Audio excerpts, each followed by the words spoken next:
Good morning, I'm Harley Schlanger from the LaRouche Organization with your daily video update for December 18th, 2024. The focus today will be the ongoing dismemberment of Syria as part of a long-standing commitment as for what you might call the modern great game theory of disrupting any potential for an alliance to take power out of the hands of the City of London and Wall Street and their control over world finance and commerce. Now, much of this, as many of you who watch this regularly, much of this is being orchestrated through individuals such as Blinken and Sullivan, who are operatives of the old Obama Biden White House team, which is largely shaped by the policies of Zbigniew Brzezinski. Blinken himself is a protege of Madeleine Albright, who is a protege of Zbigniew Brzezinski. And it was Brzezinski's amendment to the British Great Game policy of the middle of the 19th century, which LaRouche identified as the Islamic fundamentalist card policy. And this goes back to a British historian, an Arabist named Bernard Lewis, who concentrated his writings on how an empire can rule over a vast territory with many divisions from ethnic groups, religious groups, tribal entities, and so on. How you can use those divisions, a kind of identity politics, for a geopolitical policy, a geopolitical goal. And what is the goal? The goal, as stated by Mackinder and reiterated by Brzezinski, is to make sure there's no rival to the superpower. In the case of Mackinder, it was the British Empire. In the case of Brzezinski, it's the U.S. Empire or the Anglo-American Empire. But no rival that can interfere and unify Eurasia as a political and economic entity. And so the whole strategy of the new great game is to use terrorism, coups, destabilizations, sanctions, and wars to prevent any consolidation of an entity which is engaging in mutually beneficial development of this large landmass area, which Mackinder called the heartland. And he said, whoever controls the heartland will control the world. And that's the game plan underlying the policy of which we see emerging in Syria, of using competing jihadist forces to create a total disruption, permanent warfare that can be used to make sure there's no rival that emerges.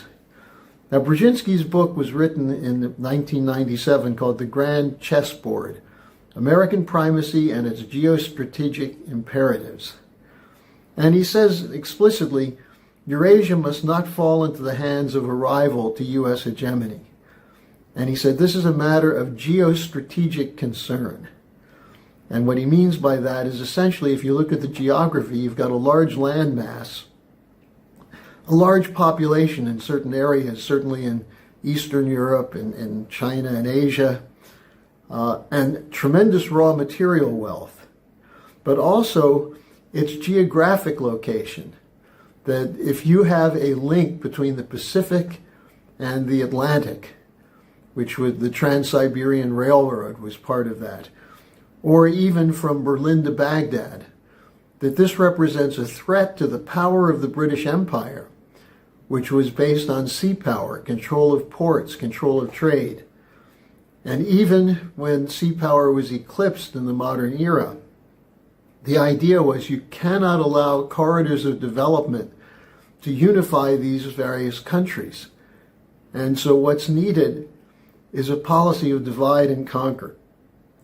And that is what we're seeing playing out in Southwest Asia. We're seeing it playing out in Europe. That's what the Ukraine war against Russia is.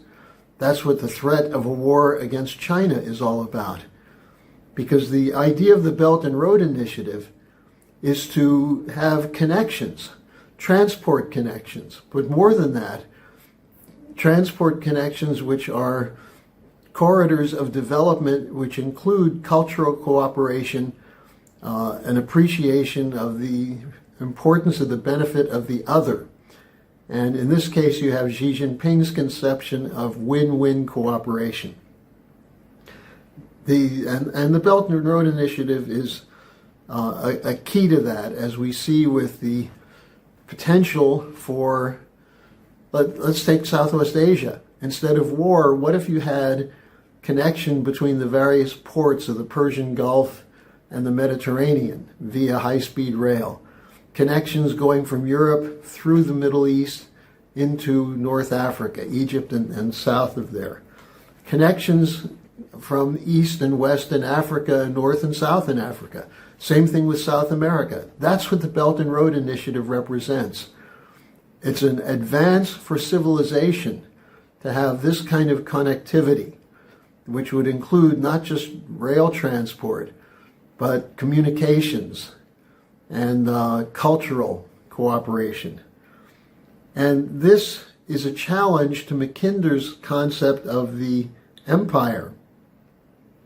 So what the strategy that Brzezinski came up with was to use the splits and divisions, like Sunni versus Shia, the many different groupings that exist in the Middle East. In Syria, you have a Christian community, you have a Shia community, a Druze community, a Sunni community. Can you split them apart? Have them take over certain areas that have become smaller and smaller areas, easier to control, and then pit them against each other? Now, this was also the idea of the Islamic card that Brzezinski launched starting in 1979 against the Soviets. The idea of the arc of crisis being that kind of crescent at the southern part of the Soviet Empire with the various republics there, the Central Asian republics, many of which had large Muslim populations. Could they be recruited to Islamic fundamentalism to be deployed against the Soviet Union? And after the collapse of the Soviet Union, as these republics became free and independent, they were integrated through an Eurasian economic development perspective of Russia. Could that be broken? Can we break Kazakhstan, for example, away from coordination with Russia? Georgia, can that be turned into a base for NATO operations into Russia? That's the Brzezinski doctrine, the Brzezinski plan. And the Islamic card is a key part of that. The Islamic card was really the strategy Brzezinski employed in Afghanistan by arming and training Islamic groups that eventually became the Taliban, which was a largely tribal-based Afghanistan Islamic movement, and then moving bin Laden from Saudi Arabia in to create al-Qaeda, to fight and drive the Soviets out. Well, this has been a strategy which has been employed not just in the Middle East. It's the same thing that was done with Yugoslavia, to pit the Muslim population against the Orthodox, against the Catholic populations in the former Yugoslavia. But we saw it with the Iran-Iraq war, Sunni versus Shia.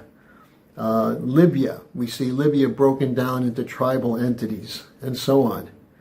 And this is what Cheney, Wolfowitz, Elliott Abrams, the neocons, took as a strategy to ensure there would be no power in the Middle East to oppose their will. And the key to that was destroying Saddam and the Assad government of Syria. And so we saw the CIA and MI6 moving in to recruit and train Islamic rebel gangs. And that's what Hayat Tahrir al-Sham is. It's a rebel gang that was largely built through a combination of Turkey, U.S., MI6, maybe some French influence there also. And now, to finish the job, the Israelis are coming in. And Israel's role in this is fairly straightforward. It's to make sure that Syria is broken apart into a hapless series of entities which can barely sustain themselves. Now, ultimately, the goal here is not to defeat Syria. It's to stop the BRICS. And many of the countries in the Middle East, including Iran, including the United Arab Emirates, have become part of the BRICS, Ethiopia and Egypt, maybe even the Saudis and Turkey.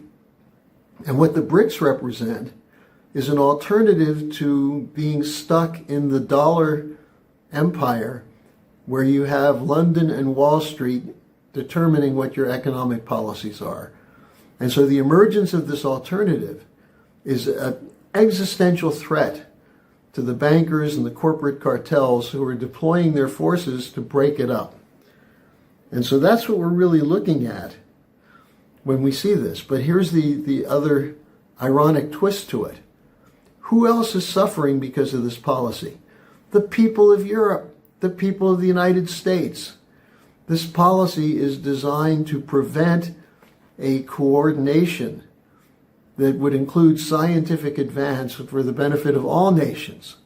And the more you pit them against each other, especially if you have wars, the harder it is for them to merge or engage in a fight to free themselves from the weaponization of the dollar.